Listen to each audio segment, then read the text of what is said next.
Hi folks, today I'm going to give you a tour on how to use the hit list right here, which is some suggestions of floral targets for surveying bees for the Oregon Bee Atlas, and how to use that hit list in conjunction with the Oregon Flora Atlas and Discover Life, which has relational data relating bees to their floral hosts.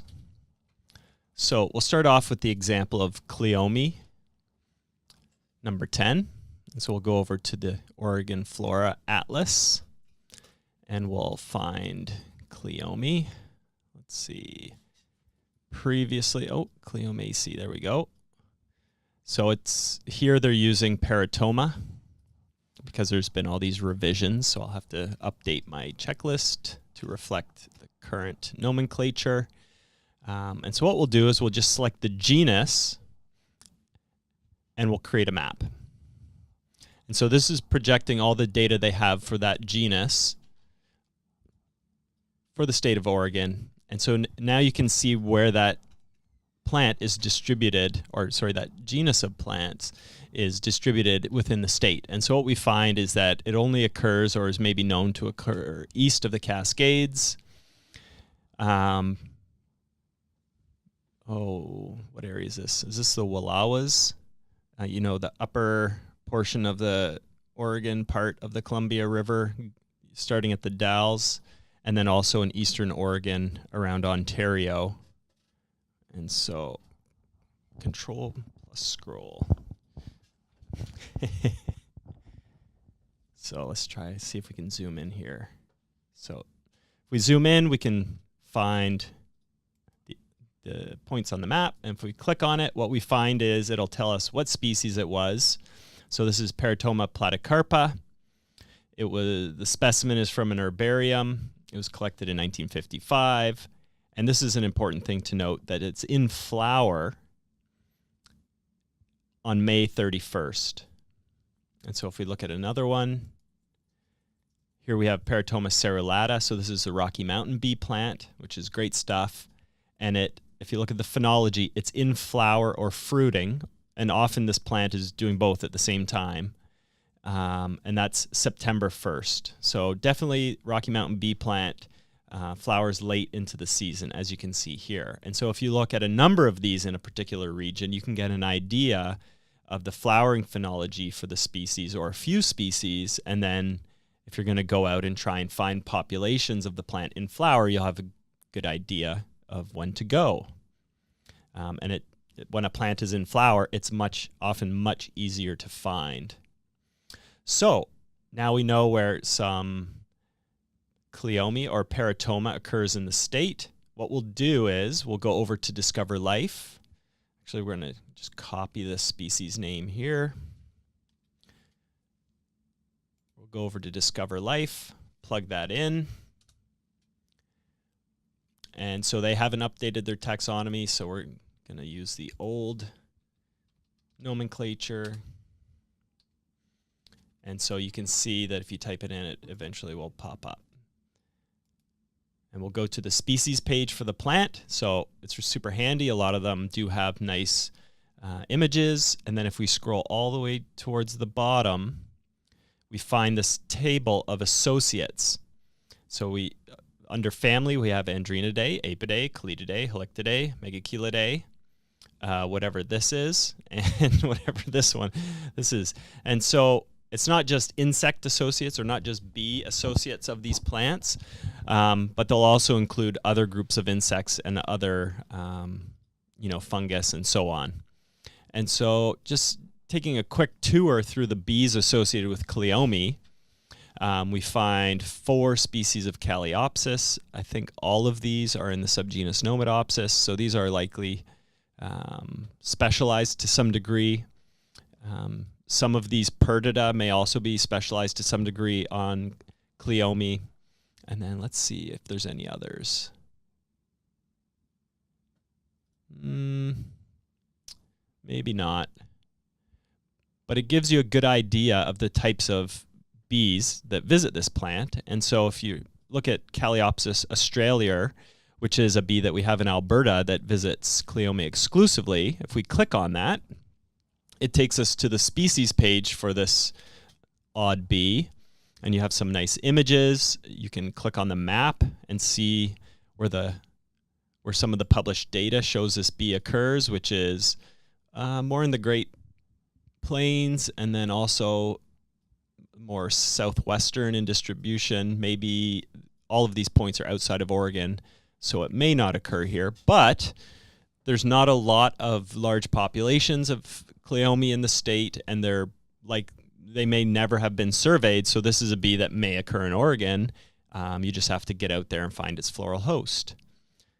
And so if we scroll down, you can see that this bee does have a rather narrow range of floral associations. Cleome, Cleomella, some withheld data, and then a couple asters and brassicas. And so that's one example of how you can use the Oregon Flora in conjunction with Discover Life to find all sorts of information about these things. So let's check out, we'll do one more. We'll look at penstemons. So we'll go to the atlas. Penstemons, I think, are Plantagenaceae now. So we'll scroll down.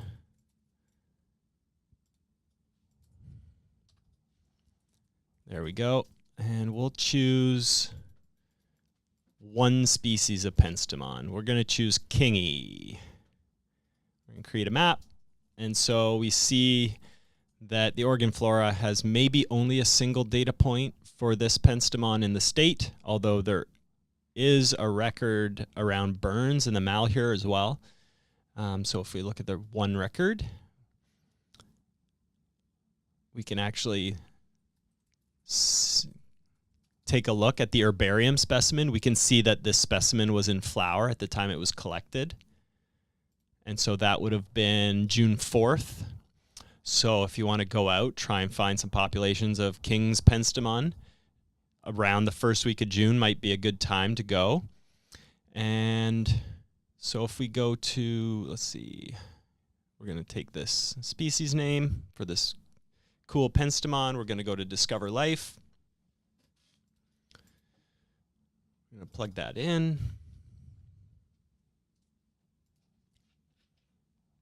So unfortunately it doesn't have photos, but you could try Googling that. And if we go to associates, what we find is 5 different kinds of megachelids, including Ashmediella sculleni. Now, Ashmediella sculleni is only known from King's penstemon in Oregon. It's only known from 2 specimens. And so if we check out the map here, it's a species that is really infrequently collected, and I don't think this species has been found since the initial discovery. It was probably 80 to 100 years ago or something at this point. And so this is a really unique bee. It's a giant-sized Ashmediella, which are normally much smaller. It may only visit King's penstemon or a few related penstemons. That record's on King's penstemon. A lot of the remaining records may not have floral data for them, but gives you an idea how you can find populations or areas where a lot of these hitless plants are found, and when to go out and look for them in bloom in your area. Let's do one more. We'll do Calochortus. And then also you can just use Discover Life to find out what kinds of bees visit that plant and which bees are known from the state, and maybe it can give you some ideas of interesting critters you could look for that aren't yet recorded. So we're going to look at Calochortus, which is a lily.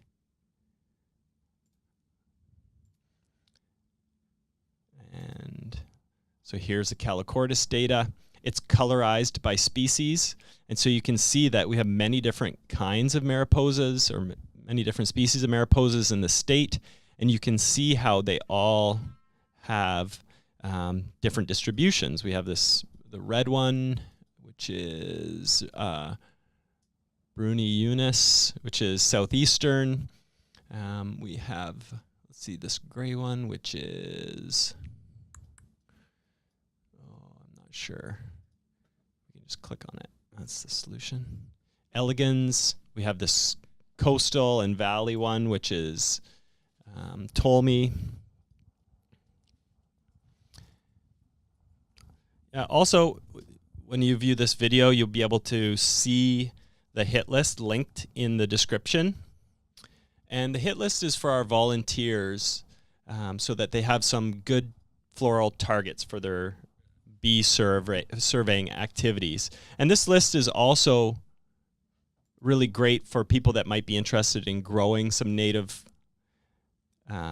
plants that support a lot of bees that are specialized on particular flowers. And then also these plants, most of them provide a lot of pollen and nectar for floral generalists as well. So if you plant thistles, that's going to be great for thistle bees, but it'll also be good for generalists like bumblebees, and it'll also be great for nectaring insects like butterflies. And you can't really go wrong with anything on this list. And I think that's going to wrap it up. So thanks for tuning in.